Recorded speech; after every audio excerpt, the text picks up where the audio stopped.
Je vous remercie.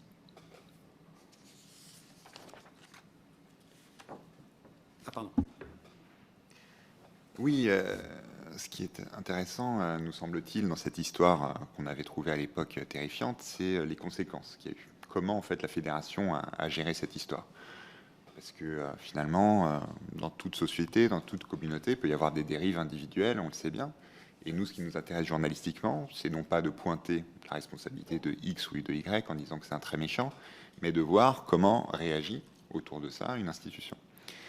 Et quand on a révélé ces faits, d'abord, il y a eu la stupéfaction. Mais on a une ministre des Sports à l'époque, Chantal Joanneau, qui tout de suite prend la portée, la mesure des choses que nous révélons, qui dit « c'est absolument incroyable », et qui dit que si c'est avéré, il y aura des sanctions pour le directeur technique national, et même qui menace de couper les financements de la fédération. C'est-à-dire qu'on a une ministre des Sports qui prend ses responsabilités et qui dit, vu la gravité des faits évoqués, il va falloir sanctionner, et sanctionner très fort.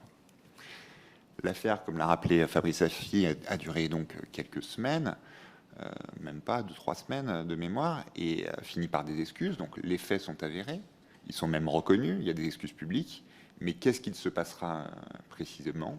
Rien du tout, puisque le directeur technique national, François Blacquart, recevra un avertissement, et que Laurent Blanc sera confirmé à son poste. Donc comment est-ce possible qu'un projet qui a été reconnu, comme l'a expliqué Fabrice Arfi, comme discriminatoire, comme pénalement répréhensible, comme déontologiquement inadmissible, puisse avoir aussi peu de conséquences? Le seul pour qui ça a eu des conséquences, c'est celui qui avait enregistré la réunion. Il s'appelle Mohamed Belkacemi. C'était un homme courageux qui avait d'abord, avant de s'adresser, avant de s'offusquer, avait entendu des propos, était choqué, et donc avait enregistré cette conversation, et quand il a eu la preuve de ce climat dans lequel il vivait, a choisi de transmettre à la Fédération française de football l'enregistrement.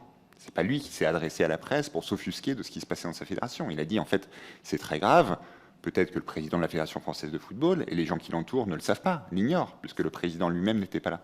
Donc il a confié cette bande à l'adjoint du président de la fédération. Mais il ne s'est rien passé derrière. Il ne s'est rien passé au sein de la fédération, ça n'a choqué personne. Mohamed Belkacemi, même s'il n'a pas été le lien direct avec les médias, on pourrait, Fabrice a employé l'expression, le qualifier de lanceur d'alerte. C'est celui qui, au sein de la fédération, alors que beaucoup de gens avaient connaissance de ce projet, a osé dire « attention, il y a un problème, il faut réagir ».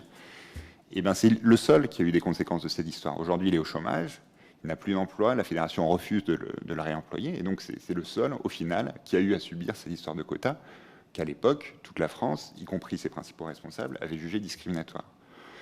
Qu'est-ce qui s'est passé pendant ces 2 semaines pour qu'au début on dise si c'est vrai, c'est inadmissible, et qu'à la fin on dise oui c'est vrai, c'est admissible, puisque c'est ce qui se passe quand il n'y a pas de sanction, c'est que c'est admissible.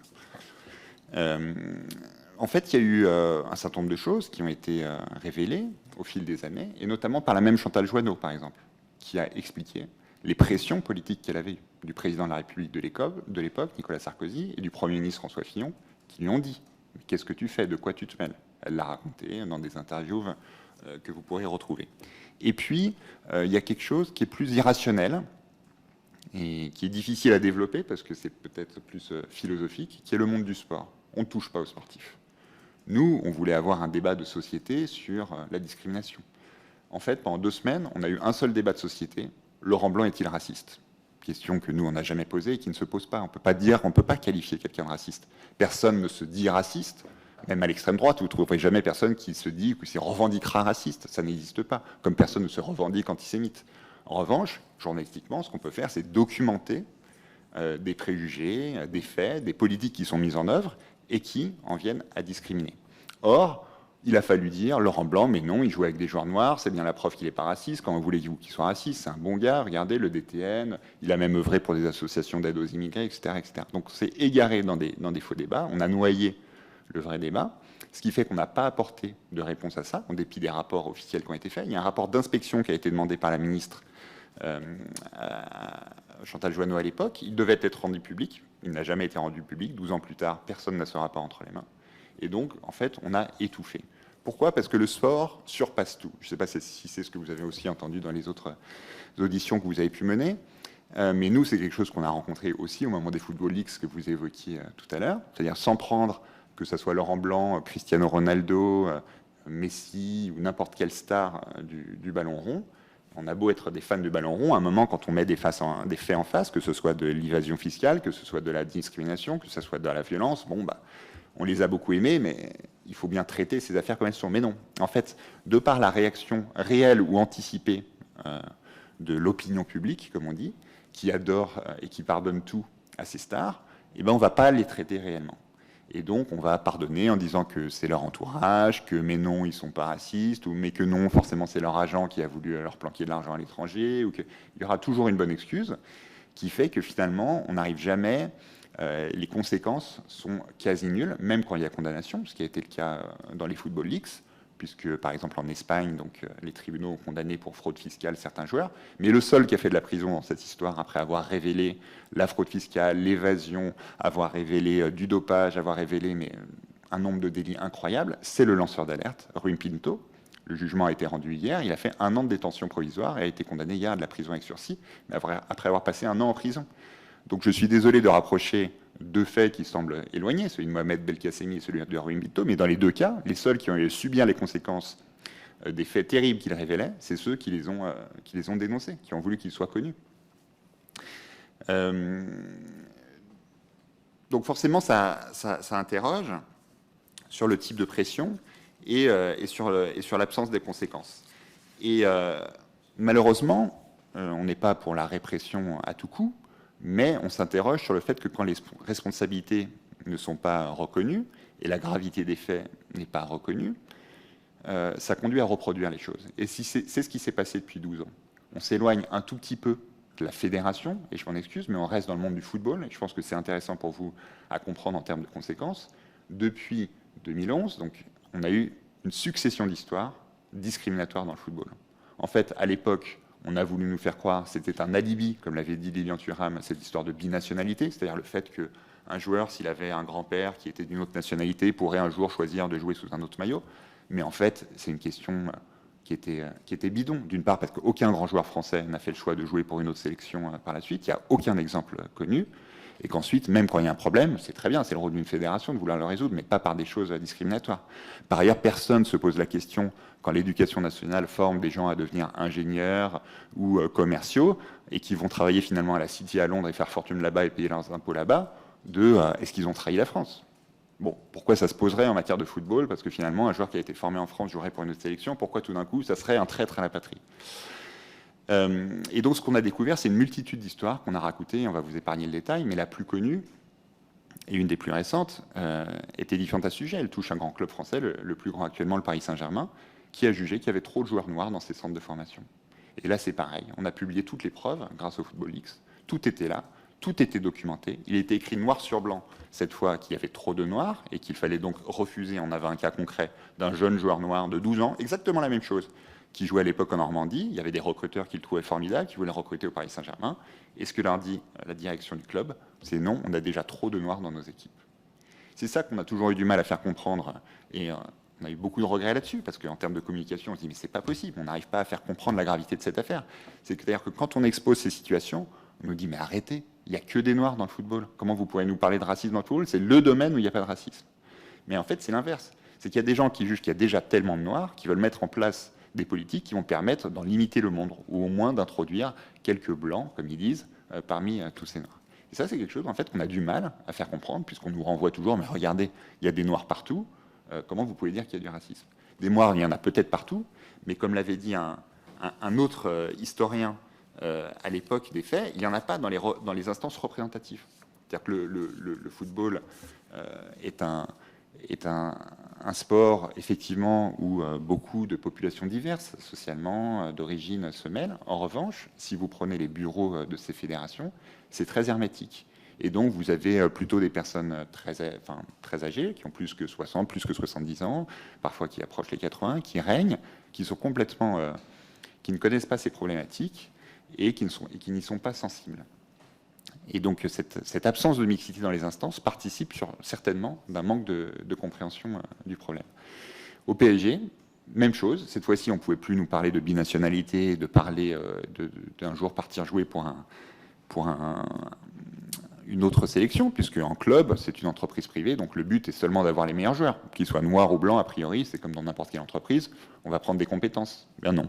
Là, c'était de nouveau la couleur de peau qui était mise en avant, pour des critères qui étaient même pas définis. Cette fois, il n'y avait pas d'excuse, il n'y avait pas d'alibi, c'était juste qu'il y a trop de noirs.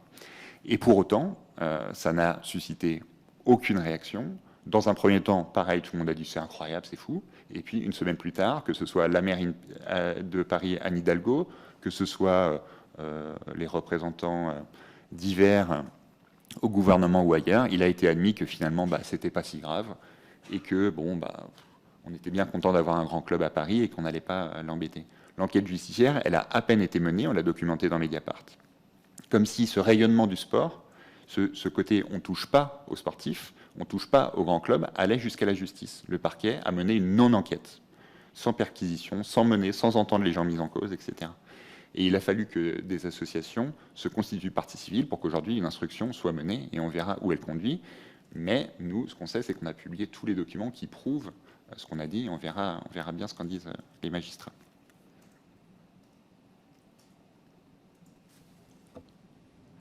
Merci à vous. Sur un sujet complémentaire à celui-là,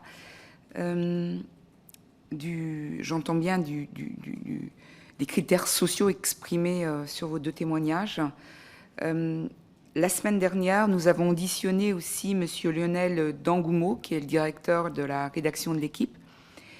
Et nous lui avons demandé si, au moment d'une réception d'un signalement auprès du journal de violence ou de discrimination, nous voulions savoir dans cette question quelle était la suite à donner à ces signalements. Et donc cette question aussi, je vous la renvoie. Comment ça se passe chez vous, chez Mediapart? Est-ce que vous transmettez, est-ce que vous, systématiquement ou pas, la cellule Signal Sport du ministère des Sports? Quelles sont vos pratiques? Même si j'entends bien que il est possible que vous puissiez manquer d'éléments probants pour recevoir ce signalement. En fait, la question que vous posez, elle est au journalisme applicable à tous les domaines sur lesquels nous sommes susceptibles d'écrire. Donc je peux répondre de manière générale et ce sera parfaitement applicable au cas particulier que vous évoquez. Un journal a un rôle social particulier dans une démocratie. Un journal n'est pas l'auxiliaire d'une administration, d'un État, d'un groupe privé, que ce soit la Constitution française, la magnifique loi de juillet 1881 sur la liberté de la presse, les grands textes internationaux disent que notre métier consiste à rendre les informations vérifiées d'intérêt public à qui elles appartiennent, c'est-à-dire aux citoyens. C'est ce métier étrange que nous faisons, où on est au courant de rien, on apprend des choses, on les vérifie et on les transmet. Bon.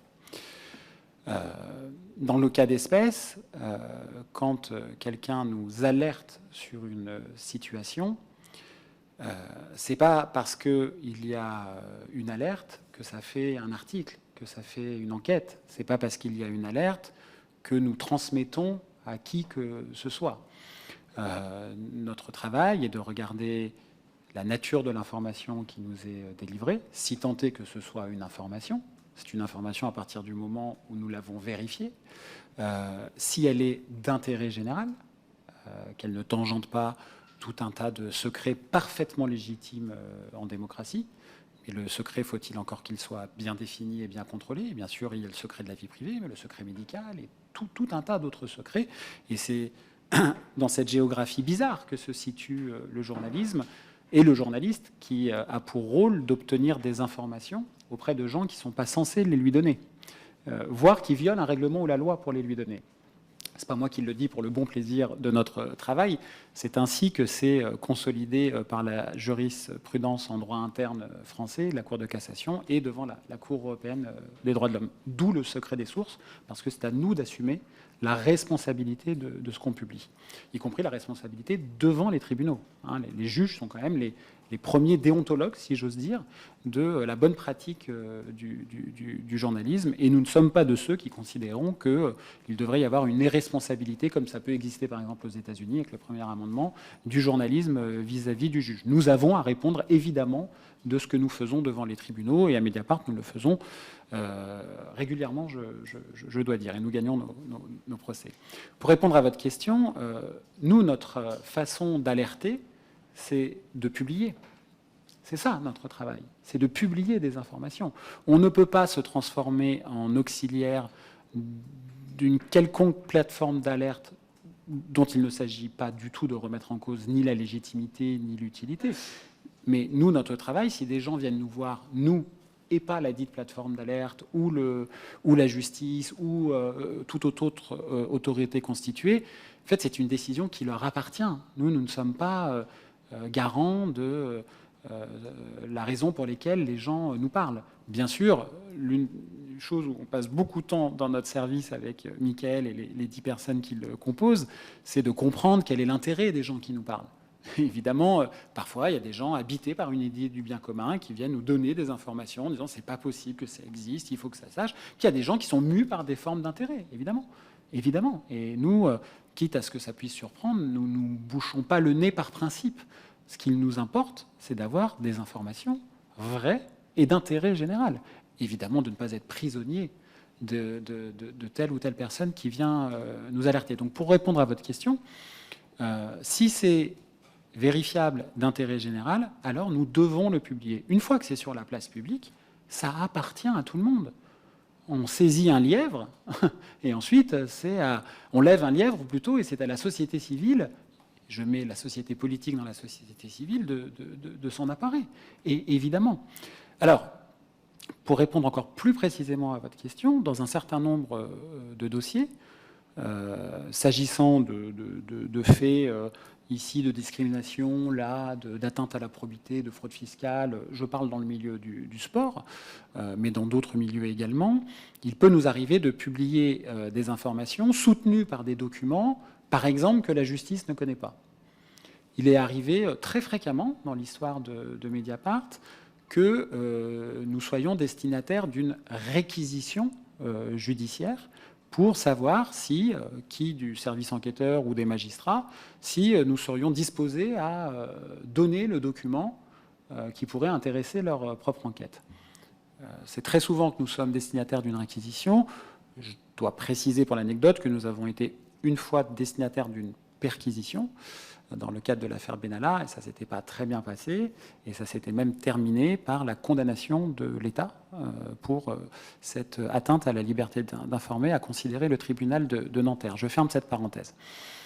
Quand nous avons une réquisition judiciaire, contrairement à d'autres journaux, et je ne dis pas que nous c'est bien, les autres c'est mal, peu importe, hein, c'est juste pour vous expliquer nous quelle est notre philosophie par rapport à ça, celle que nous avons construite depuis 15 ans, Mika et moi nous sommes à Mediapart depuis les premiers jours, 15 ans, c'est que contrairement à d'autres journaux, nous acceptons de transmettre des documents à une double condition. D'autres journaux disent que pour des raisons qui leur appartiennent d'ailleurs, ils se refusent absolument toute transmission. Voilà. Très bien, moi je suis pas arbitre des élégances par rapport à ça. Nous, notre position, c'est de dire que nous n'avons en théorie aucune raison objective d'empêcher la marche d'une administration ou de la justice, si tant est que deux conditions cumulatives soient remplies. La première, c'est que, évidemment, les informations issues des documents recherchés sont déjà connues de nos lecteurs et nos lectrices. Faute de quoi, nous nous transformerions en auxiliaires de justice. Socialement, déontologiquement, nous ne le pouvons pas. Même si, d'un point de vue citoyen, c'est une hypothèse que l'on peut considérer. Et la deuxième raison, l'une ne va pas sans l'autre, c'est que la transmission ne peut d'aucune manière, ni directement ni indirectement, porter atteinte au secret des sources. Je vous dis ça pourquoi ? Parce que parfois, il y a des gens, concernant des documents que nous révélons, très peu de gens l'ont eu entre les mains. Il existe, vous le savez sûrement, des documents qui peuvent être piégés. Pas la même ponctuation dans les exemplaires qu'on donne autour d'un conseil d'administration, des traces numériques, tout ça existe. Et donc nous, notre trésor à nous, ce sont nos sources. Et si on perd nos sources, on perd tout. Un journaliste sans source, c'est pas de journaliste. Ou alors c'est des journalistes d'opinion, de commentaires, qui ont un avis sur tout et surtout un avis. C'est pas le genre de beauté journalistique qui est le nôtre. C'est très bien ça, le journaliste de commentaires. Il arrive même à notre journal d'enfer. C'est le pluralisme des opinions, de l'information. Mais bon, notre matériau premier, c'est quand même la production de l'information. Sans source, nous ne pouvons pas remplir cette condition-là. Donc, si l'information contenue dans le document qui intéresse la justice est connue du grand public et ne porte pas atteinte par la transmission du dit document au secret des sources, alors nous transmettons des